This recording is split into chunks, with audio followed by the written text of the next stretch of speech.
Hey, it's 11:11. So have you ever seen Safe Harbor when a fog rolled up? It's your host, Jedi Hillman.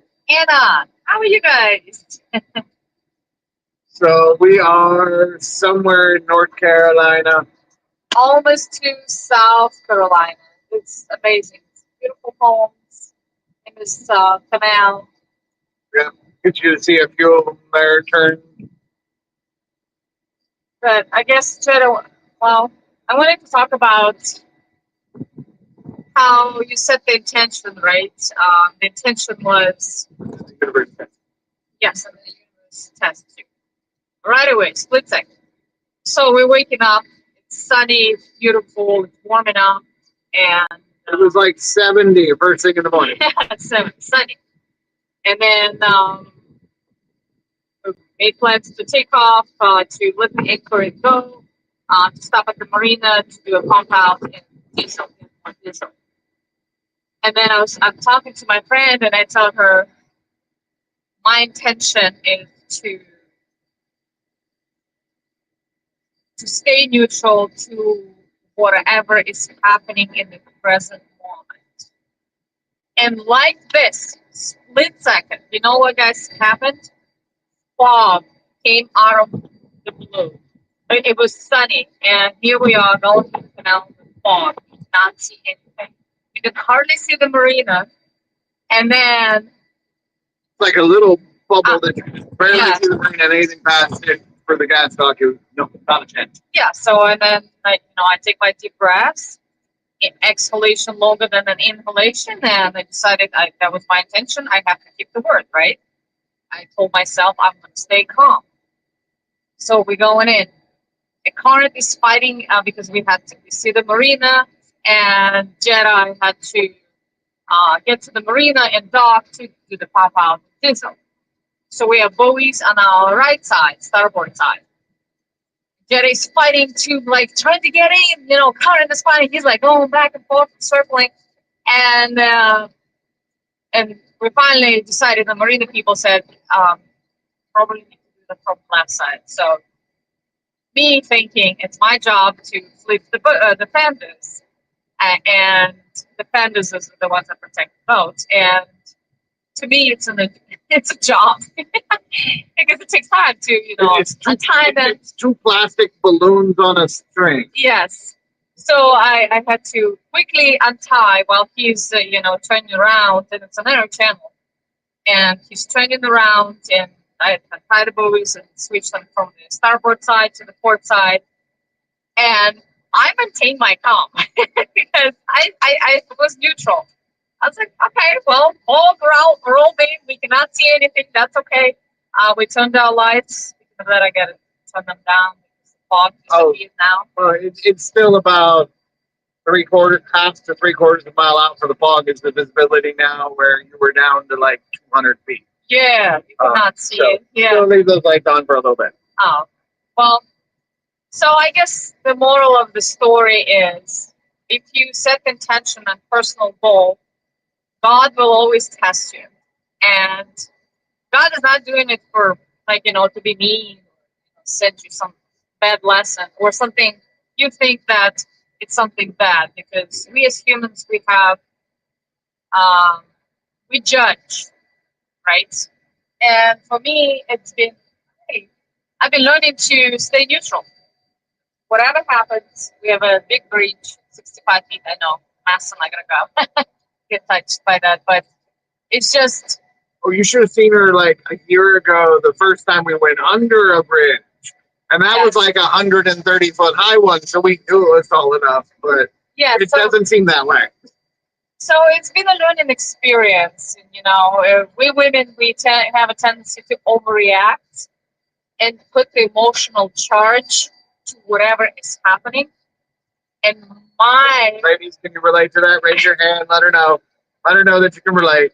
We're like, if something happens, like, oh, we don't have a freezer. Oh my God, this is so bad. How are we gonna live? Well, you just don't do that. And then my next step is to stay neutral to whatever is happening because there will be a lot of tests.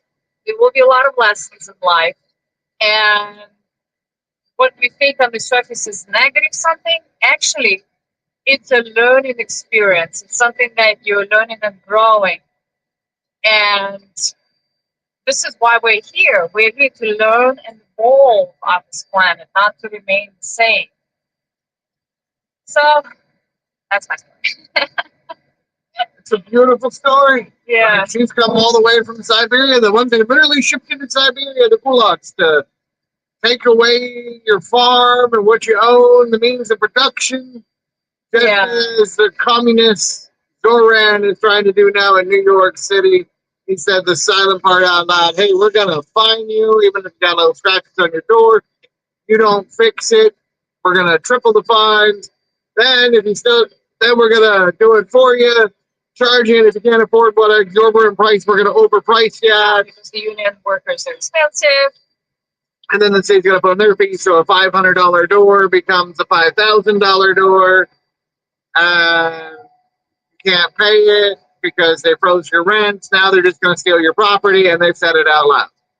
Yeah, and then they charge you extra taxes for on top of that. So I don't know. If you're in New York City, move out. Come on. If you're a millionaire, if you're conservative minded, come on down to Key West and see it for the Freedom Flotilla Festival. If you believe in freedom, if you believe in property rights, and I know, I mean, it can be tough with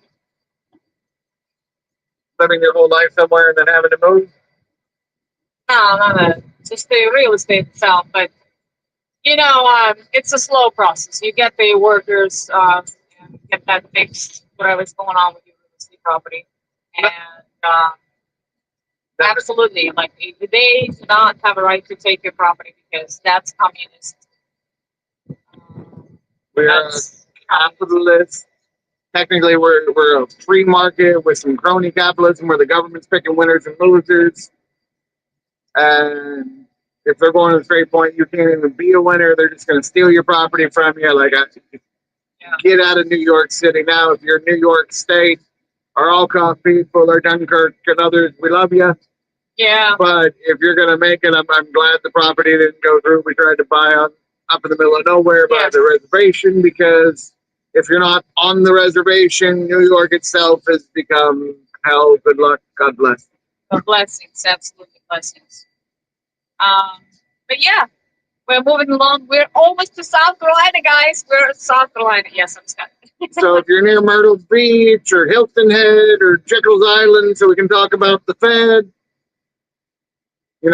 come along. We'll do a special episode just on the Federal Reserve, the creature from Jekyll Island. If you haven't read it, get yourself a copy. I'll see if I can get myself a new copy at one of the gift stores down there. See if they're teaching people right or not. So... anything else amazing for today? No, just moving along. We're down to 40 days till the festival. Yeah, dealing with whatever God brings, and yes, that's it. Okay, so let's let you look at a few pretty houses here for a moment. Yeah, cute little homes. Some of them are pretty nice size as you get along, but everybody's got the private dock on the canal.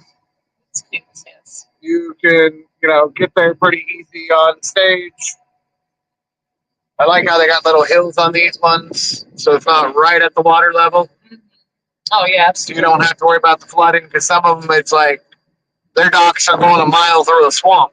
Yeah, the flooding is going to become even more prevalent thing. I mean, it is a prevalent thing in a lot of states and cities and towns, but it's going to become even more prevalent. Yep, and it's nothing to do with man-made climate change. It's cyclic, y'all. Yeah. It's all about the sun shooting off these solar flares and everything else. So we'll go into that another day. We'll see how to escape the Matrix at the fest. And this is Jedi Anna signing off. 40 days to go. Get your butts down to Key West.